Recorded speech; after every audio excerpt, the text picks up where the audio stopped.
Kita transaksinya sudah tidak bertemu face to face lagi gitu kan, melalui dunia yang mana itu sudah banyak orang di situ, bisa dikatakan dunia baru.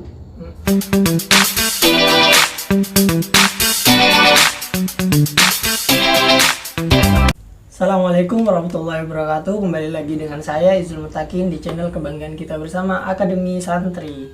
Pada malam hari ini saya kedatangan Mas Juvaldi. Ya, kita sudah tahu bersama bahwa Mas Juvaldi ini pernah ngisi materi di channel kami.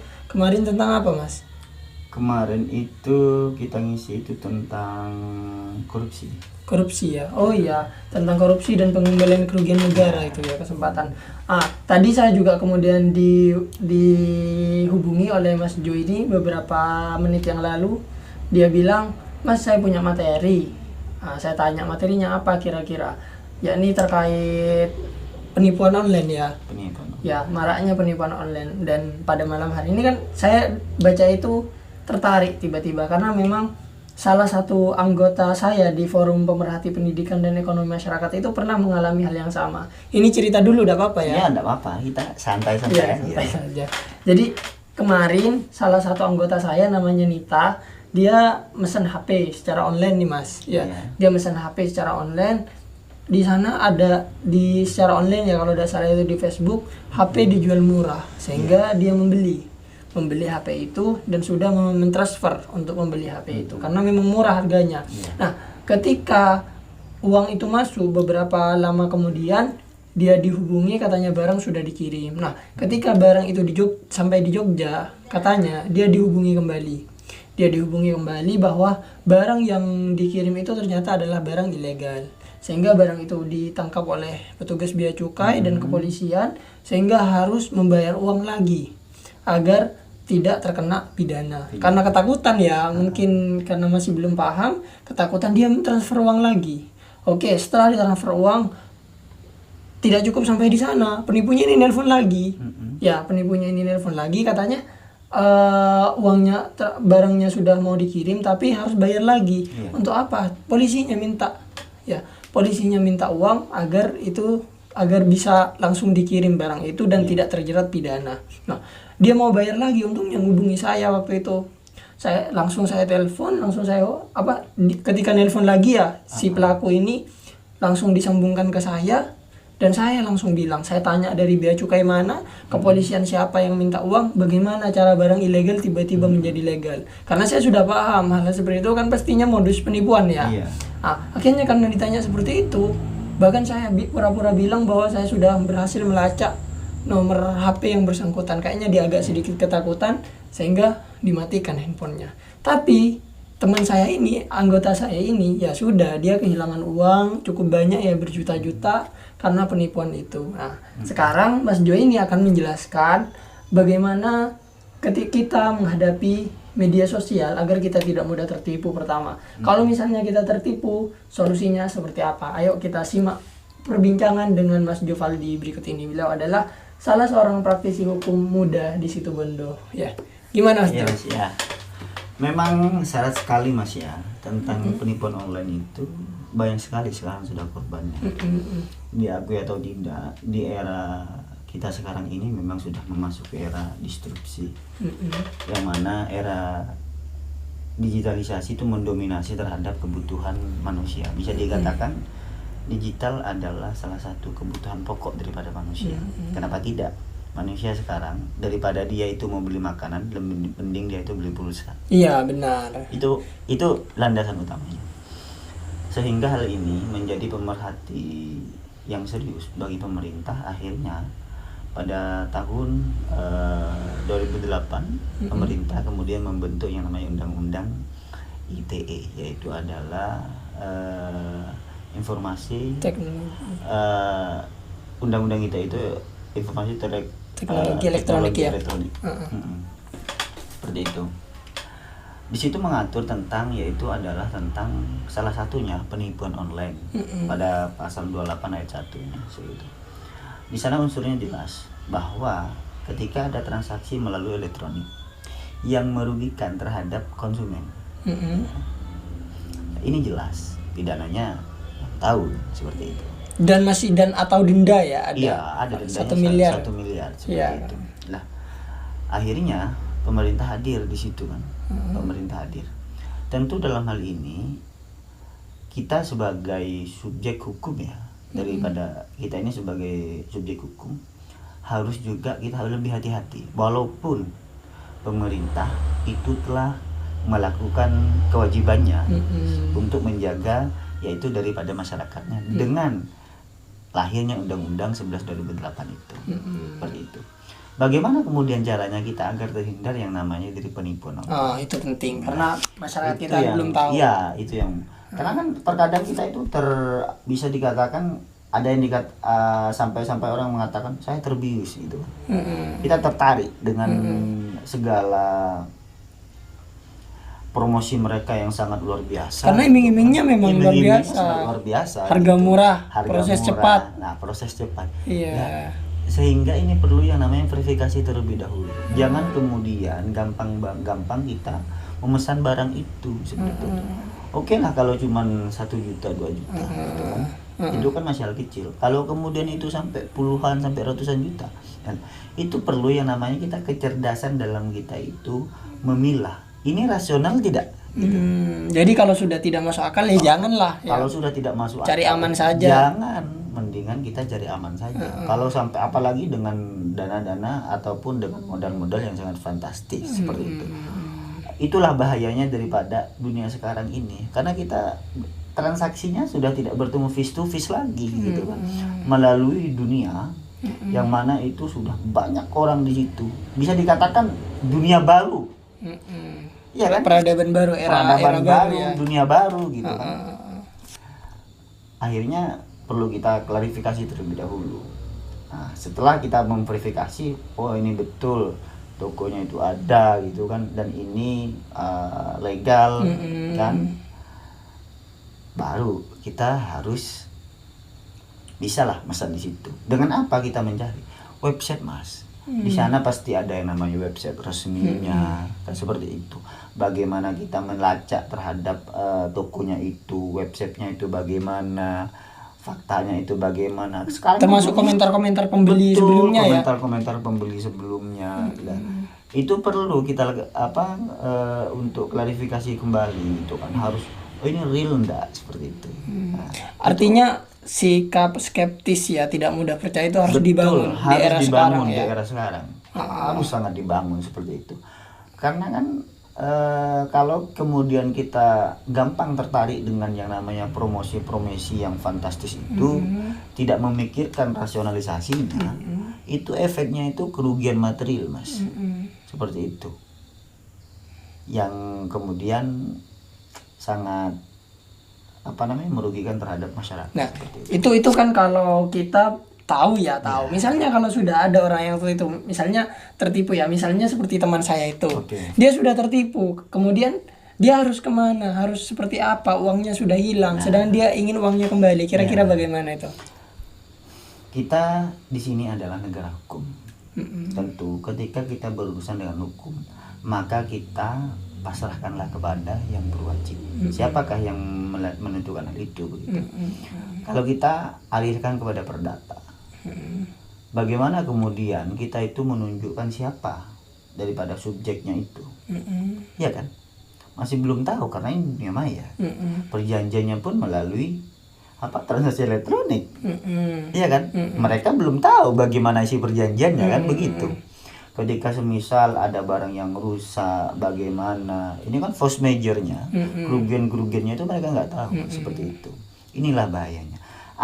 Kemudian apabila memang sudah mengalami kerugian tersebut, lah di sana sudah jelas di dalam pasal 28 tersebut, berarti ini ada unsur pidana seperti itu. Lah kemudian siapa yang mau dilaporkan? Ya akun itu mas, yang menjual tersebut seperti itu. Karena di dalam undang-undang ITE tersebut tidak mengenal yang namanya yaitu adalah locus delicti. Tidak mengenal locus delicti karena ini transaksinya adalah elektronik gitu. Biar nanti yang memeriksa di sini polisi kan sekarang sudah sangat canggih menurut saya gitu kan, sudah ada yang namanya kayak cybercrime-nya gitu kan. Bisa dilacak melalui cybercrime, ini tempatnya di mana, lokasinya di mana, seperti itu. Nah, inilah yang perlu kemudian dijadikan perhatian yang sangat serius seperti itu. Karena ini sekarang gampang sangat terjadi, Mas, seperti itu. Itu masalah penipuan online. Ada lagi yang lebih yang sangat luar biasa dampaknya. Penipuan online yang mengatasnamakan kiai. Ya, ini yang sangat terjadi. Kan kemarin itu Iya, kemarin sempat rame ya. sempat rame. Membawa-bawa nama kiai ya, itu. Itu ketika ada nama kiai, responsifnya luar biasa. Iya. Iya kan? Dan pelakunya ternyata benar-benar tertangkap ya. Benar tertangkap, padahal pelakunya ada di luar. Iya, di luar daerah. Di luar daerah, seperti benar. itu. Berarti daya desak massa untuk kan sampai ada aksi-aksi ya. Iya. Untuk mendorong polisi bekerja. Mendorong polisi bekerja itu penting gitu. Dan itu diatur, artinya dilindungi oleh undang-undang, kita bebas bersuara. Kemudian apabila kemudian kita ada hal-hal yang memang merugikan terhadap kita, banyak langkah yang kemudian bisa kita lakukan di situ. Salah satunya mungkin ada yang mereka melakukan yang namanya event organizing, mereka mobilisasi massa. Terserah itu diatur kok di dalam boleh dan boleh ya. Oh, saya coba mau mengambil benang merahnya ya. Jadi kalau kita menjadi korban penipuan itu kita bisa langsung melapor ke polisi. Betul. Nah, kemudian kalau polisi lelet dalam bertindak atau tidak greget ya dalam pertanggungjawaban, kita berhak ya mendesak misalnya dengan melakukan aksi massa untuk meminta haknya kita agar benar-benar dilayani secara hukum ya, atau menanyakan kepada kepolisian, mendesak melalui media massa dan lain sebagainya, itu boleh ya, boleh diatur seperti itu. Jadi masih banyak jalan untuk menemukan keadilan ini. Betul. Tapi tergantung kita berani enggak mengambil langkah itu. Karena bagaimanapun kepolisian ini harus melaksanakan apa yang menjadi laporan masyarakat ya. Betul, iya. Karena pada sayanya polisi adalah pelayan ya. Jadi kita bos ya, masyarakat ini bos, polisi ini melayan. Kalau semuanya itu masyarakat, Mas. Tanpa ada masyarakat nggak mungkin ada. Iya. Jadi kalau pelayanan di masyarakat kurang dari kepolisian, kita berhak dong mendesak, memprotes, berhak dong. Iya. Siapa yang mau melarang seperti itu ya? Ya. Oke. Itu yang tadi, yang persoalan penipuan secara online. Nah, lantas kita kan ketahui di Situbondo saja ya Mas, mungkin ada beberapa kali laporan polisi terkait penipuan online, namun kan hanya beberapa yang kena tangkap. Sementara yang lainnya tidak berhasil ditangkap. Itu gimana caranya? Artinya saya juga kadang berpikir ya, ketika sudah orang tertipu online kemudian dia mau melapor ke polisi, saya ada kekhawatiran nanti juga si pelaku tidak berhasil ditangkap gitu. Itu bagaimana? Di Perkap itu memang diatur, Mas. Kita itu berhak, pelapor itu meminta yang namanya SP2HP. Diatur. Apa dulu SP2HP itu biar tahu? Surat pemberitahuan hasil daripada penyelidikan. Surat pemberitahuan hasil penyelidikan ya. Ya kita boleh meminta bagaimana hasilnya SP2HP pertama. Ini jelas kok di sana itu, di Perkapnya itu, peraturan Kapolri sudah jelas. Artinya kita tahu sejauh mana perkembangan daripada pelaporan kita itu secara konstitusionalnya, seperti itu. Dan itu ada jenjang masanya ndak SP2HP? Berapa berapa? Ada yang itu diatur di Perkap itu, ada yang 2 bulan. 2 bulan. Tergantung daripada kasusnya. Ini kategori kasus A. Misalnya penipuan online. Penipuan online itu masuk seperti kasus biasa. Itu anunya 2 bulan. 2 bulan ya, dapat. Ada hasil atau tidak tetap harus tahu ya, dikasih SP2HP ya. Iya, itu kewajiban polisi untuk memberi. Kemudian kalau polisi tidak memberikan itu bisa diadukan kepada Propam. Seperti itu. Itu diatur kok. Diatur. Kita berhak ya. Iya, kita berhak. Karena sayangnya kita kan untuk melakukan hal itu kita memintakan keadilan. Iya. Kalau artinya harus memberikan sebuah kejelasan apakah ini bisa dilanjutkan atau tidak, seperti itu. Agar kemudian tidak mengendap di situ. Agar benar-benar diproses secara Betul, real, secara transparan real, ya. transparan. Karena kita kan mencari keadilan toh, Mas. Kasihan. Oke, jadi sangat luar biasa ya. Saya mendapatkan ilmu baru dari Mas Giovaldi ini, seperti halnya tentang SP2HP.